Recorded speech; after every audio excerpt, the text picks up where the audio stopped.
Hi, I'm Dania Pederson, author of Mangiare e Amore, an authentic Italian cookbook that I've gotten from my family through the years and through growing up with my family from the area of Reggio Emilia. I would like to share with you a frittata recipe, which you can use for brunch, lunch, dinner, and or a snack, depending on what you would like to have with a side dish. We're going to use it as a brunch. We're going to have fresh fruit bowls with it. And I would like to start by making our own ricotta cheese, which takes maybe 20 minutes. It's a very short process, but it enhances the entire dish. Now we're going to start by making our own ricotta cheese, and I like to keep everything room temperature. So we're going to use a 2-quart saucepan, and we're going to add a half a gallon of milk.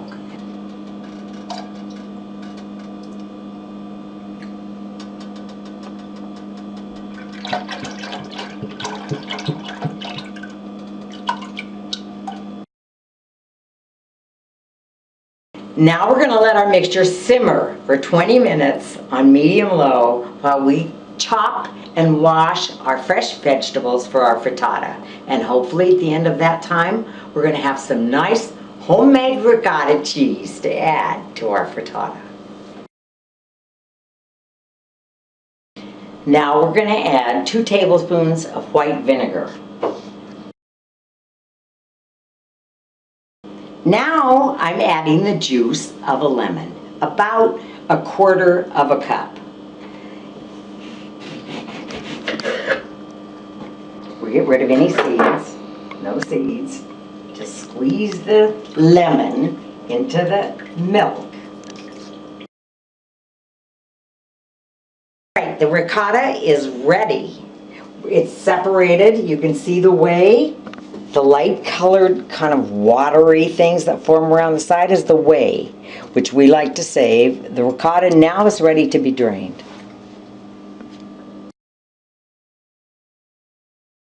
The ricotta cheese is now drained, so we're going to take it and put it in a bowl and refrigerate it. Then we're going to wash and dice our vegetables for our frittata. We have our vegetables now, and they've been thoroughly washed. Well, I started with spinach, celery, green onions, avocado later, baby bella mushrooms. And the first thing I'm going to do is add our garlic, though. We can't do anything without that. So I'm going to start with garlic, that's what I was going to say, because I love lots of garlic in everything, all kinds of food, because it's healthy. But I love it especially in frittata. Getting it out. And I love the baby bella mushrooms. I think they're the best that you can use for a frittata. The other ones I don't care for. They're too watery. And the basis of just about any Italian cooking is celery, a little bit of basil, garlic, olive oil, and sometimes pancetta. We're not going to use the pancetta this time, though, because we're going to do it without any meat whatsoever. Now, I don't know, am I supposed to still be talking? Tell me. Well, it makes it interesting. All right, so just talk the whole time I'm chopping it up? Yeah, and explain what you do. Oh, okay. So when do I do that? Just now? Yeah, right now. Explain when you talk what you're doing. All right. I'm going to chop 5 cloves of garlic, and I'm going to show you an easy way to do it, which probably a lot of chefs know, and this is probably who I learned it from. But it's easier, and I don't like to grate it because I always get my fingers caught in the grater and it never feels very good. We're going to peel these,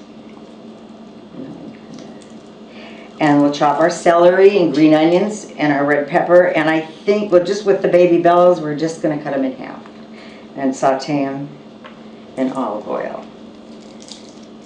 Now, and you can always add more garlic.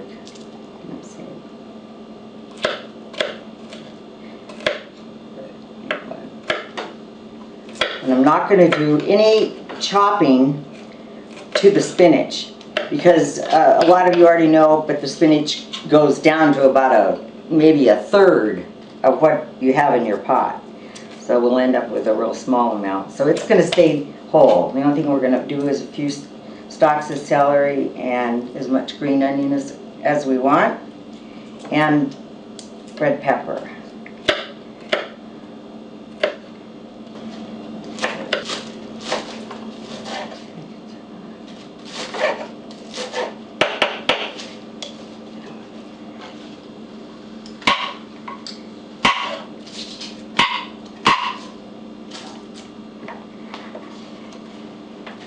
There.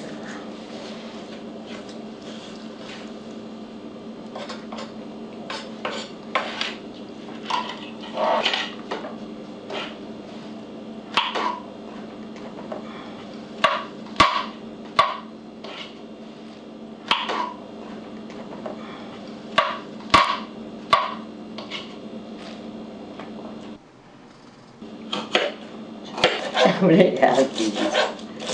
No, olive oil. It's definitely ready.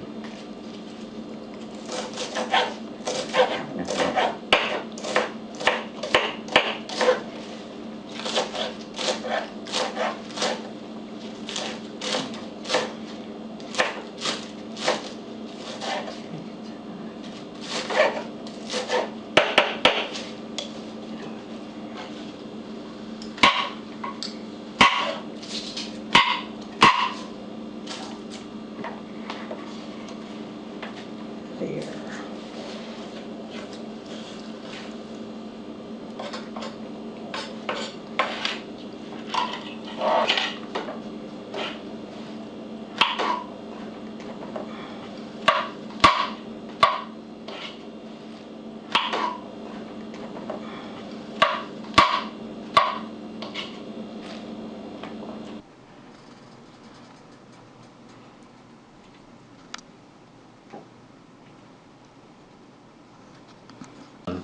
Now I'm going to beat up a dozen eggs, and we're going to add it to our already sauteed vegetables.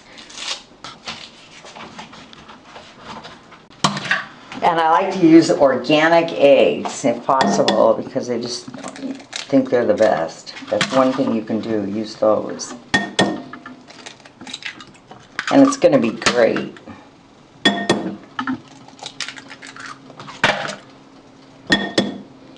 And I like to use a dozen, because it feeds like, I think a dozen eggs feeds probably 4 people.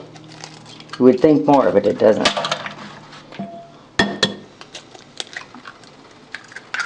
At least not anybody that I know. Yeah, let's do that. Okay, I'm going to use a wire whip. Beat the eggs. Make sure this is on medium low. So we'll add our seasoning.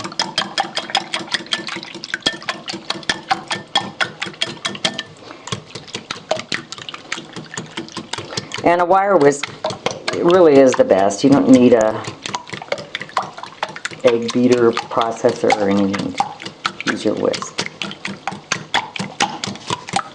All right, the vegetables, if you see, the vegetables are now simmering again at a good, and it's time to add the eggs.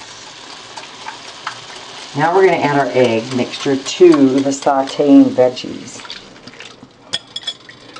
And we're going to mix them in, stir them in so they're kind of incorporated fairly evenly. Alright, now we're going to add a few spices before we add the grated cheese. I'm going to add some pepper, and that depends on the person how much pepper you want to add. I like pepper, but I won't put a lot in here. I'll just put a normal amount. And salt. A little luck. And a little tiny bit of chili pepper. Maybe just a pinch. that will kind of spread. And my favorite ingredient is a tiny pinch of nutmeg. Put that. It's a cute baby. Maybe one. Here we go. And I just think this makes it. Makes the whole dish. About that much. And we're going to mix that in.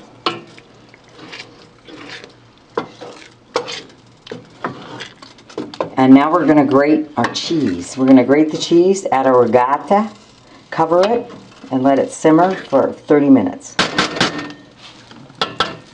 Now I'm ready to grate the cheese. And first we're going to use a kind of a pepper jack. I want to do maybe a quarter cup of pepper jack. And I'm just going to grate it into the mixture of our frittata. After this, we're going to add our mozzarella. A little bit of mozzarella, probably the same amount. The best addition we have is going to be our homemade regatta. That's what's going to make the dish. That's about a quarter or an eighth. And you can add more cheese. You can always add more cheese or more whatever you'd like to add. But I like the flavor of the homemade regatta more than I do a lot of the other cheese. This is the mozzarella. We're going to grate some mozzarella because I love the way it streams.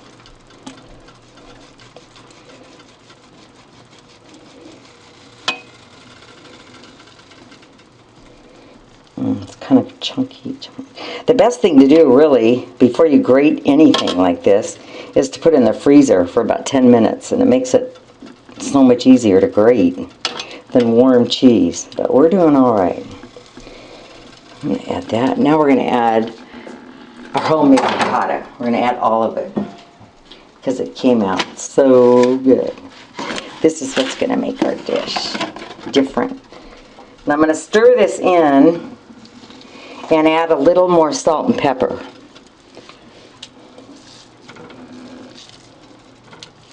Ooh, it's going to be yum. Then after this is added, we're going to let it simmer for maybe 20 more minutes. But keep an eye on it, covered on low, medium low, but we have to watch it. It's going to be too hot. So I don't cook. Normally, you could cover this and put it in the stove, put it in the oven for like 15 minutes and the whole thing would be done. You don't have to worry about the bottom. But we're doing ours this way. Ooh, it's already getting too hot.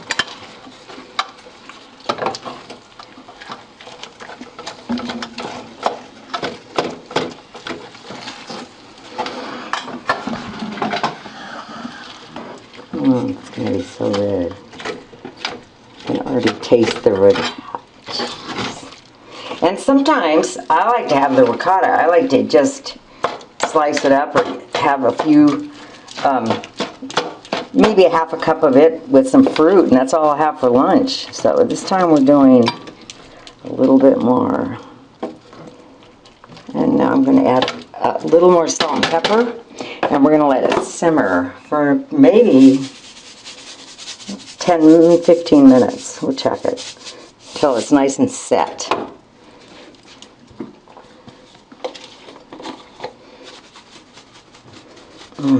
It's going to be good.